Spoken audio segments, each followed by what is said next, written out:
ఎక్కించేది పట్టిసీమే. ప్రస్తుత నీటి సంవత్సరంలో కృష్ణా డెల్టాను పట్టిసీమ ఎత్తిపోతలు ఆదుకోబోతోంది.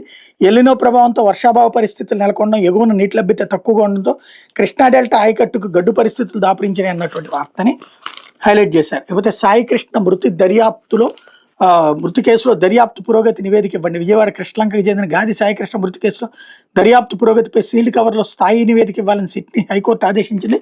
సిట్కి మరికొంత సమయం ఇద్దామని పేర్కొంది. పిటిషనర్ తరపు న్యాయవాది పొన్నబోలు సుధాకర్ రెడ్డి వాదన వినిపిస్తూ సాయికృష్ణ అప్పటికే పోలీసు అదుపులో ఉన్నప్పటికీ అతను ఆచూకీ తెలియదని డీజీపీ విజయవాడ సిపి హైకోర్టును తప్పుదోవ పట్టించారన్నారు. ఈ వాదన తోసిపుచ్చిన ధర్మాసనం హైకోర్టులో దాఖలయ్యే ప్రతి కేసు గురించి డీజీపీ సమాచారం ఉండకపోవచ్చు అని పేర్కొంది.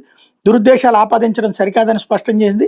సిట్ తరపున ఏజీ దమ్మాలపాటి శ్రీనివాస్ వాదన వినిపిస్తూ ఈ కేసులో 6 నిందితులుగా చేర్చాం. అందులో 5 అరెస్ట్ చేశాం. ప్రధాన నిందితుడు సిఐ నాగరాజన్ పోలీస్ కస్టడీలో విచారించేందుకు విజయవాడ కోర్టు కఠిన షరతులు విధించింది. సిట్ అభ్యర్థన మేరకు హైకోర్టు కొన్నింటిని సవరించింది. ఈ నెల 9 నుంచి 16 వరకు నాగరాజన్ విచారించేందుకు అనుమతి ఇచ్చింది. హైకోర్టు ఉత్తర్వులను షరతులపైన సుప్రీంకోర్టును ఆశ్రయించి ఆలోచనలో ఉన్నామని నివేదించారన్నటువంటి వార్తని హైలైట్ చేశారు.